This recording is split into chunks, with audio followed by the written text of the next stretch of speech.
Last time ನಾವು ನೋಡಿದ್ವಿ percentage ಇನ್ಕ್ರೀಸ್ನ tricks ನೋಡಿದ್ವಿ ಆ್ಯಂಡ್ ಪರ್ಸೆಂಟೇಜ್ ಡಿಕ್ರೀಸ್ನ ಟ್ರಿಕ್ಸ್ ನೋಡಿದ್ವಿ.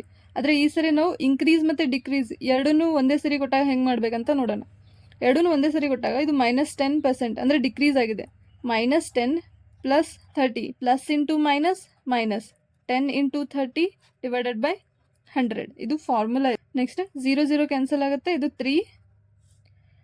30 ಒಳಗೆ 10 ಮೈನಸ್ ಆದರೆ 20, 20 - 3 ಅಂದರೆ 17%, ಅಂದರೆ +17% ಸಕ್ಸೆಸಿವ್ ಪರ್ಸೆಂಟ್ ಚೇಂಜ್ ಆಗಿದೆ ಅಂದಂಗೆ.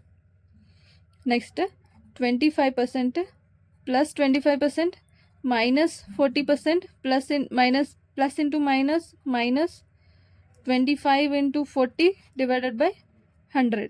0 0 ಕ್ಯಾನ್ಸಲ್ ಆಗುತ್ತೆ, 5 5 5 2 2 1 2 2 5 2 10. 25 - 40 ಅಂದರೆ -15 -10 ಅಂದರೆ -25%. 25%ಇಂದ ಡಿಕ್ರೀಸ್ ಆಗಿದೆ ಅಂದಂಗೆ. Next +15% -15 plus into minus minus 15 × 15 divided by 100. 5 3 15, 5 2 10, 5 3 5 4 3 3 9, 9/4.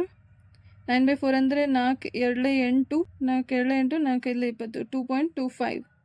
+15 - 15 cancel +15 - 15 cancel ಆಗುತ್ತೆ, -2.25% ಚೇಂಜ್ ಆಗುತ್ತೆ.